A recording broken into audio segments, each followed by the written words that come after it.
Hello students, मैं उज्ज्वल कुमार वर्मा। आज के इस वीडियो लेक्चर में स्टूडेंट्स आप लोगों के साथ एपी के प्रथम n पदों का योग के बारे में चर्चा करने जा रहा हूं। तो देखिए स्टूडेंट, मान लीजिए कि कोई एक एपी है जिसका कि प्रथम पद a और सारवंतर d है। तो इस एपी के प्रथम n पदों का योग जो होगा वह Sn से डिनोट किया जाएगा। इसका अर्थ हो गया n पदों का योग, सम टू n टर्म्स, और ये होता है n/2 into a plus an, मतलब प्रथम पद और जोड़ अंतिम पद। तो इसे आप जब जनरलाइज करेंगे तो ये आ जाएगा an का मान जब हम रखेंगे तो फाइनली ये आएगा n/2 into 2a plus n-1 और इंटू d। तो ये बात हमें ध्यान में रखना है, जहाँ an जो है an nवां पद है और ये होता है a plus n-1 into d। तो इसके आधार पर स्टूडेंट आप एक नोट देखें कि Sn जो है n पदों का योग है और n पदों का योग का तात्पर्य है a1 plus a2 plus a3 plus dot dot dot to an, means n पदों का जो यह है योग हो जाएगा। तो a1 से लेकर के an पद को हमने a1 से an पदों को हमने यहाँ पे लिख दिया है। और चूँकि ये Sn था तो जब हम Sn-1 लिखेंगे तो यह एक कम टर्म्स, मतलब a1 plus a2 plus a3 plus dot dot dot plus an-1, उससे एक कम ही रह जाएगा। और जब आप इसको सब्ट्रैक्ट करेंगे स्टूडेंट, ये n-1 पदों का योग है और ये n पदों का योग है। तो जब आप इसे घटाएंगे स्टूडेंट तो ये Sn-1 होगा, जिसमें कि ये सारे टर्म्स आपको यहाँ से रिमूव हो जाएंगे, कैंसिल हो जाएंगे और सिर्फ an बचेगा। तो इस प्रकार से an का जो हमारा एक और कंसेप्ट आया, जो फॉर्मूला बना, वो Sn के फॉर्म में Sn-1 हो गया। तो इन कंसेप्ट को स्टूडेंट ध्यान में रखना है और इसके आधार पर हमें कुछ क्वेश्चंस डिस्कस करने हैं जो हमने नीचे दिए हुए हैं। तो देखें स्टूडेंट, पहला कहता है कि AP जो हमारा है 8 3 -2 डैश डैश डैश के प्रथम 22 पदों का योग ज्ञात करें। जो यह AP है इसके प्रथम 22 पदों का योग ज्ञात करना है। तो चूँकि स्टूडेंट यहाँ पे जो हमारा प्रथम पद है A वो 8 है, जो कॉमन डिफरेंस है वो द्वितीय a2 - a1 होता है। 3 - 8 बराबर -5 हो गया और पदों की संख्या n हमारा 22 है। तो चूँकि n हम लोग यहाँ पे पुट करेंगे, n का मान 22 है, a का मान हमारा 8 है और d जो है वो हमने -5 निकाला है। तो यहाँ पे रख करके हम जब इसे हल करेंगे तो ये 22/2 2 इंटू 8 प्लस 22 - 1 मतलब n-1 और इंटू d। तो सारे मान रखने के बाद सरल करके हमें ये -979 आया है, जो इस AP के 22 पदों का योग दे रहा है। चूँकि ये स्टूडेंट डिक्रीज़ कर रहा है, इसके अंक के जो मान हैं वो घटते चले जा रहे हैं, तो सारे नेगेटिव में आ जाएंगे इसके बाद। तो इसीलिए इसका भी योग भी जो है वह नेगेटिव ही आ रहा है। अब कुछ इंपॉर्टेंट फैक्ट्स हैं वो ध्यान में रखेंगे स्टूडेंट कि प्रथम n प्राकृतिक संख्या जो 1 से लेकर के n तक है उसका योग n इंटू n+1/2 होगा।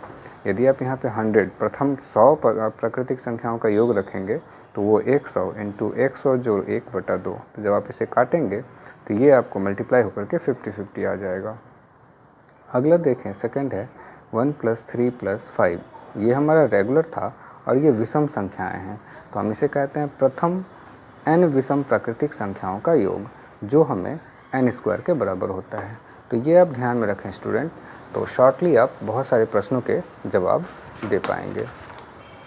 आगे देखिए स्टूडेंट, आगे हमारे पास में कुछ और भी प्रश्न हैं जो काफ़ी महत्वपूर्ण हैं और इसे आप समझ जाएंगे तो आपकी जो AP के n पदों के योग, प्रथम n पदों के योग पे आधारित क्वेश्चंस होंगे वो आपके अच्छे से सॉल्व होने लग जाएंगे। अगला प्रश्न है स्टूडेंट, यदि किसी AP के प्रथम 14 पदों का योग 1050 है तथा इसका प्रथम पद 10 है तो 20वां पद ज्ञात कीजिए।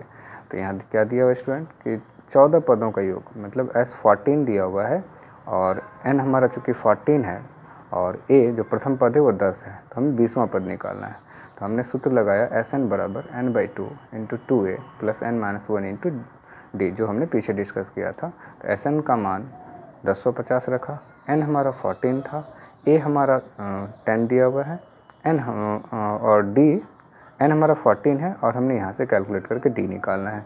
तो जब आप इसको सरल करेंगे स्टूडेंट तो ये 1050 रहने दें और इसे मैंने इसके साथ मल्टीप्लाई कर दिया और फिर इसी टर्म्स को हमने इसके साथ भी मल्टीप्लाई कर दिया, मतलब ब्रैकेट खोल दिया है। तो ये कट के स्टूडेंट 140 आएगा और यहाँ से जब आप इसे काटेंगे तो 2 7 जा 14 और 7 गुना 13 91 आ जाएगा। और इन सारे टर्म्स को 140 को आप दाएं से बाएं रखेंगे तो ये 1050 में से 140 को घटाना है और राइट साइड हमारा 91D आ जाएगा। जब आप इसे सब्ट्रैक्ट करेंगे तो स्टूडेंट ये 910 इज इक्वल टू 91D और फाइनली 91 से बोथ साइड डिवाइड करेंगे तो D बराबर 910 बटा 91, ये कट के 10 आ जाएगा। तो इसी तरह से हमारा D का मान भी आ गया। तो चूँकि मांग रहा था हमें 20वां पद क्या है, तो इसलिए A20 बराबर A plus 20 minus 1 into D.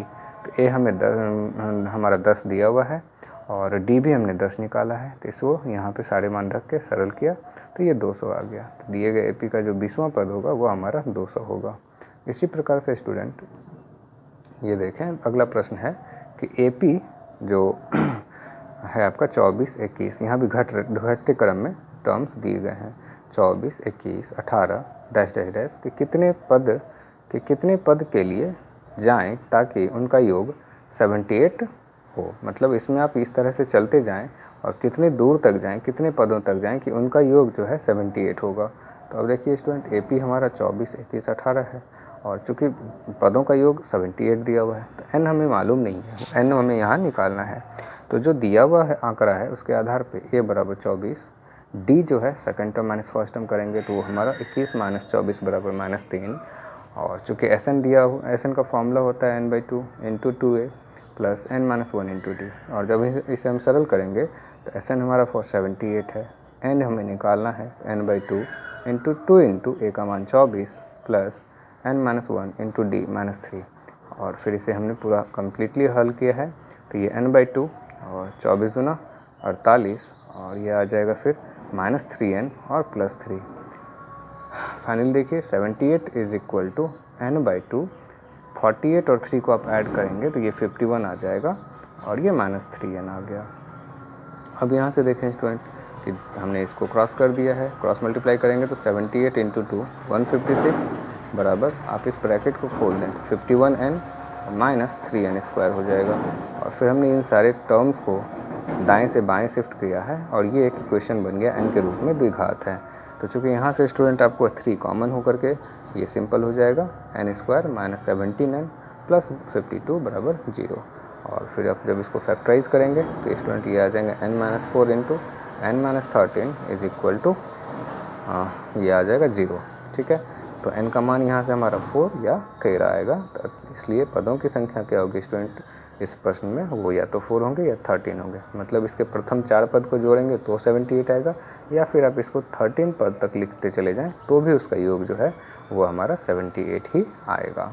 तो इस प्रकार से स्टूडेंट इस तरह के जो भी क्वेश्चंस आएंगे आप उसे क्वेश्चंस को समझ के जो दिए गए आंकड़े हैं उसके आधार पर सारी बातें आप लिखेंगे, A, D और जो SN या AN दिया हुआ है और क्या डिमांड कर रहा है वो आप देख करके ध्यान से उसको बनाने की कोशिश करेंगे तो आपके प्रश्न आप रूपी हल हो जाएंगे।